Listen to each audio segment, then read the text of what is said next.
अब कहने को वैदिक के हिसाब से देखो तो भाई लगन तो गिर गया, 12 में भी गिरा है, दूसरे में भी गिरा है और लगन में भी गिरा है। लेकिन मैंने लाल किताब से जो सीखा, दूसरा घर वाणी, पहला घर वर्किंग और 12वां घर खर्चने की ताकत। शनि 12वें घर में लाल किताब के हिसाब से बहुत शानदार फल देता है और वही काम करता है जो जिसमें पैसे आना हो, बाकी जाए भाड़ में सब कुछ। ठीक है, जैसे मंगल को निकालो और निकाल के चंद्रमा की सपोर्ट दे दो, ठीक है, तो मंगल शुभ हो जाएगा।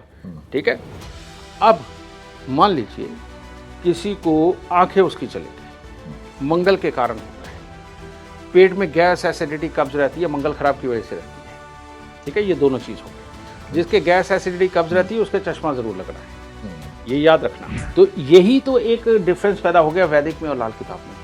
और जबकि लाल किताब लिखी ही वैदिक वाले ने, अगर वो वैदिक का जानकार ना होता तो लाल किताब लिख ही नहीं सकता।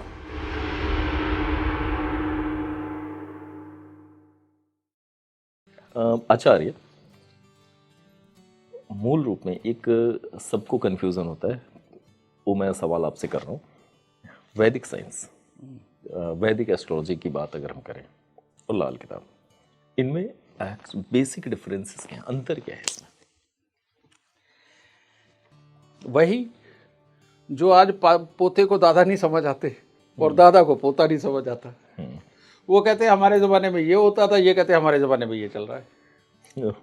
बस यही फर्क है, जमाने का डिफरेंस। रियलिटी में क्या है, लाल किताब वैदिक ज्योतिष का ही एक बहुत ही जबरदस्त सदा हुआ एक ऐसा रूप जिसको शॉर्ट वे में बहुत समझा दिया गया। अच्छा, है ना? तो वैदिक ज्योतिष ही लाल किताब है। लेकिन कोई बहुत ही तगड़े विद्वान थे जिन्होंने वैदिक ज्योतिष को लाल किताब के रूप में प्रस्तुत कर दिया। अब इसको मैं कैसे मानता हूं? उन्होंने सोचा कि ये सारी दुनिया ना मेरे ही सपुत्र है और ये नालायक पूरे पढ़ते तो है नहीं, तो मैं वैदिक की इतनी बड़ी बड़ी गहराई, इतनी बड़ी बड़ी गणनाएं, हर चीज को चेक करना, ये वाली कुंडली भी चेक करो, वो वाली भी करो, अष्टवक्र भी करो, सब कुछ चेक करो, कभी चंद्र कुंडली बनाओ, कभी दशांश कुंडली बनाओ, कहते क्या क्या देखेगा। इन्होंने एक सिंपल सी बात करी कि लगन में केतु है तो सूर्य उच्च का फल देगा। कारण क्या है? सूर्य उच्च के होते ही केतु के नक्षत्र में, तो जब लगन में केतु बैठ जाए, उसने मान लिया कि भाई नक्षत्र ही बैठा हुआ है, सूर्य को उच्च कर दो।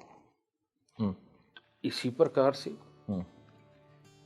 उन्होंने ऐसी विद्याएं बनाई, योग ऐसे बना दिए कि अगर फलाना ग्रह, मान लो जन्म कुंडली के 12वें घर में बुध बैठा है और चौथे घर में मंगल बैठा है, तो ये अब बुद्धि हद से बाहर चलेगी और खून और बुद्धि का कोई मेल नहीं रहा, तो ये इंसान पागल है, ये हर उल्टे काम करेगा और पूरे घर वालों को दुखी करेगा।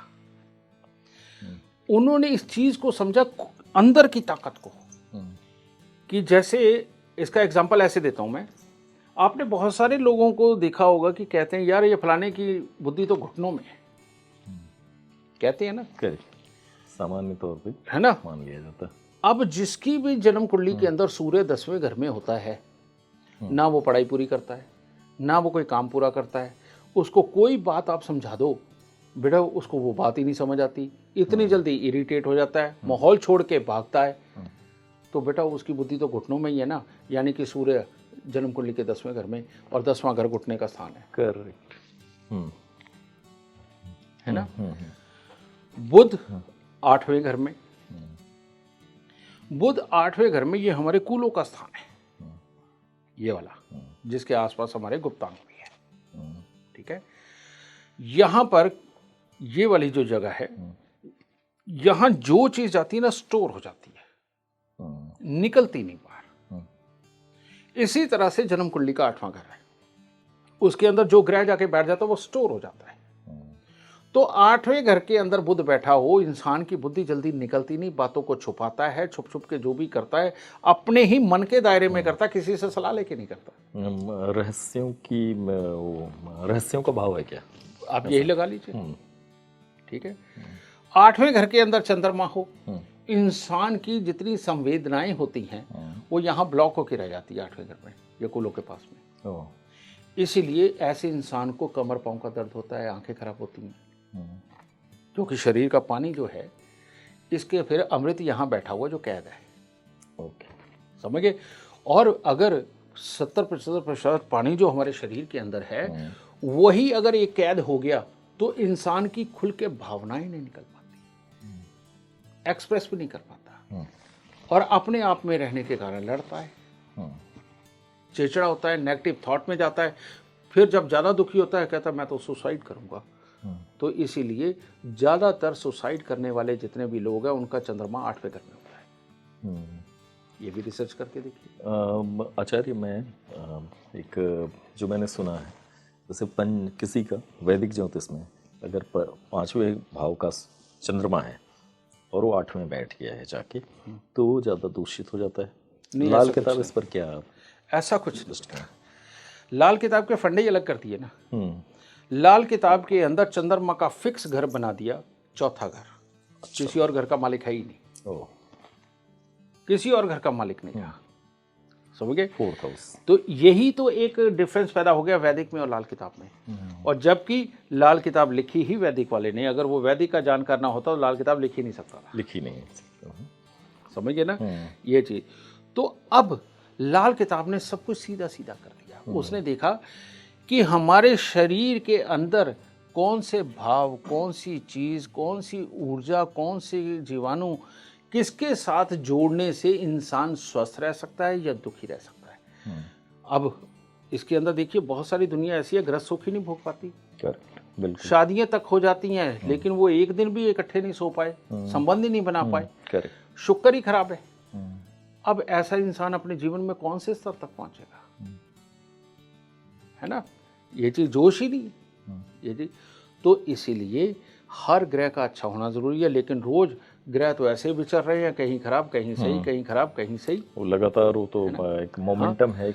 अभी मैंने एक बच्चे की डिलीवरी का टाइम निकाला और वो है 8 मई को सुबह 3 बजे से 4 बजे के बीच में।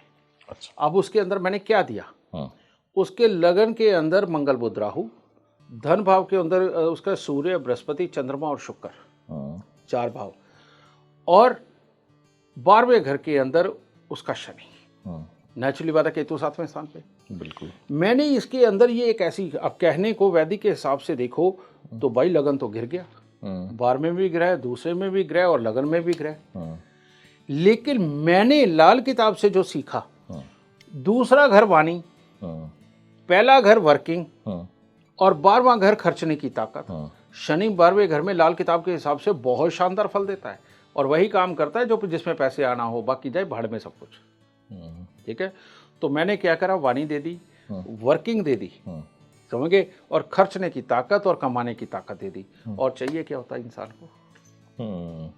और सारे ग्रह ऐसे बैठे जो आपस में लड़ ही नहीं रहे, किसी की किसी पे कोई दृष्टि नहीं है। कि शनि की दृष्टि अगर इनके ऊपर आ भी गई, सूर्य बृहस्पति चंद्रमा और शुक्र के ऊपर, ये तो बड़ी शुभ है, यानी कि शनि के कंट्रोल में ये सारे आ गए। करेक्ट। तो मैंने अभी कहा डिप्लोमेटिक वे ही इंसान को कामयाब बनाता है ना। वो डिप्लोमेटिक वे, और इधर ये बोलने की ताकत, एक्स्ट्रा ऑर्डिनरी बच्चा पैदा होगा, एक्स्ट्रा ऑर्डिनरी। वैदिक ज्योतिष की जटिलता को लाल किताब ने सरलता में बदल दिया, काफी सहज बनाया है। एग्जैक्टली। जो इस पूरी साइंस को समझना पड़ता है। ज्योतिष पढ़ने का नाम नहीं है, ज्योतिष गहराई से हर चीज को समझने का नाम ज्योतिष है। मैंने अभी एग्जाम्पल दिया है कि मैंने दिया क्या है, उसको ऑपरेशन के लिए डॉक्टर ने बोला था, वो आई और आकर के ये लेके गई। मैं कहा बेटा ये ले ले, ये एक्स्ट्रा ऑर्डिनरी बच्चा होगा। कि सारे ही ग्रह काबू में और सारे ही ग्रह वर्किंग, तो और चाहिए क्या। ये साइंस है। आज की डेट में जो साइंटिस्ट दवाइयाँ खोज रहे हैं ना, एक वो बैठ जाए, एक आयुर्वेदिक आचार्य बैठ जाए और एक कोई मेरे जैसा ज्योतिषी बैठ जाए, और रोज 50 नई दवाई बना के उठेंगे। करेक्ट। और उन बीमारियों की जिनकी दवाइयाँ नहीं बनी आज तक। करना क्या है, वैदिक आचार्य जड़ी बूटी की खासियत बताता जाएगा, एक एस्ट्रोलॉजर ये जोड़ता जाएगा कि कौन सा ग्रह खराब होने पे कौन सी बीमारी होती है ना। अब कौन सा ग्रह किसके साथ जुड़ के क्या बीमारी देता है, लेकिन हटाने का तरीका हम उपायों के रूप में करते हैं, जिसे हम कहते हैं कि इस ग्रह को यहाँ से निकाल के ये फलाने ग्रह की सपोर्ट दे दो, ठीक है। जैसे मंगल को निकालो और निकाल के चंद्रमा की सपोर्ट दे दो, ठीक है, तो मंगल शुभ हो जाएगा, ठीक है। अब मान लीजिए किसी को आंखें उसकी चलेगी, मंगल के कारण होता है, पेट में गैस, एसिडिटी, कब्ज रहती है, मंगल खराब की वजह से रहती है, ठीक है। ये दोनों चीज़ हो गई। जिसके गैस, एसिडिटी, कब्ज रहती है उसके चश्मा ज़रूर लगना है, ये याद रखना, ठीक है। ये हो गया। अब हमने क्या किया भाई, किससे, ये चंद्रमा के मिलान से ठीक होगा। तो हम क्या करेंगे, आयुर्वेदिक बताएगा, वो कहेगा अश्वगंधा चंद्रमा की परफेक्ट बूटी होती है, या अश्वगंधा के अंदर चंद्रमा वाले गुण होते हैं, क्योंकि घोड़े जैसी ताकत भी देता है, पानी का कारक है। तो अब हम क्या करेंगे, पहले तो कोई ना कोई एक उपाय करा के उसको कहेंगे भाई लाल रंग के कपड़े मत पहन, लाल रंग की वस्तुएं, चाहे वो खजूर है, चाहे वो देसी खांड है, चाहे वो गुड़ की रेवड़ी है, ये तो दान दे, और साथ में अश्वगंधा का वो सेवन करे। और उधर से हमने क्या करा, उसके घर में चांदी के बर्तन में गंगा जल रखवा दिया, ठीक है, और उसको और शुभ करने के लिए गुड़ की रोटियां बनवाई और वो कुत्ते कौवों को डलवानी शुरू कर दी, पक्षियों को डलवानी शुरू कर दी। मंगल को कमजोर किया, चंद्रमा को बढ़ाया, हमारी ऊर्जा में जहां जहां लाल एनर्जी प्रबल थी वहां वहां पर चंद्रमा की एनर्जी और बूस्ट होने लगी। अंदर हमने खाई अश्वगंधा, जो मंगल के गुणों को कमजोर करती है, समझेंगे ना, एक स्तर तक उसको लेकर के तब वहां तक अच्छी रखती है, उसने कमजोर करी। आदमी की गैस, एसिडिटी जाने लगी, जो चश्मा लगने वाले हालात थे वो कम होने लगे, इंसान ठंडा होकर चलने लगा और बीमारी दूर गई। ये उपाय ग्रहों की ऊर्जा से कनेक्टेड है, उनकी ऊर्जा को हमारे भीतर लाते हैं या उनकी नेगेटिविटी को बाहर रिलीज करते हैं। यही नहीं, हमारी जड़ी बूटियां उसी में काम करती हैं। आज की डेट में मेरे को एस्ट्रोलॉजी के साथ साथ आयुर्वेद का ज्ञान भी लेना मेरी मजबूरी बन गई। आज की डेट में जितने मेरे पास लोग आते हैं उनमें से 80% लोगों को, उनको खाना क्या चाहिए दवाई के रूप में, हमारे यही घरेलू चीज़ें, मैं उनको वो भी बताता हूँ। यानी कि जो कहते हैं आहार विहार, ये कनेक्टेड हैं, मतलब उस साइंस से कनेक्ट हैं कि कैसे हम अपने आप को स्वस्थ रख पाएं। इसीलिए तो इसे समुद्रिक विज्ञान बोलते हैं, कि सारा विज्ञान एक ही समुद्र में होना बहुत ज़रूरी है। ओके, अच्छा, लाल किताब में माना जाता है सामुद्रिक विज्ञान का भी जो है एक कलेक्शन है, मतलब इसमें सारे समुद्रिक विज्ञान है, ये सारे, न्यूमरोलॉजी इसमें है, वास्तु इसमें है, जन्म कुंडली इसमें है, हस्तरेखा इसमें है, लक्षण विज्ञान इसके अंदर है, सब कुछ तो है इसमें सारे, इसलिए वो एक समुद्र हो गया, उसका महासागर टाइप।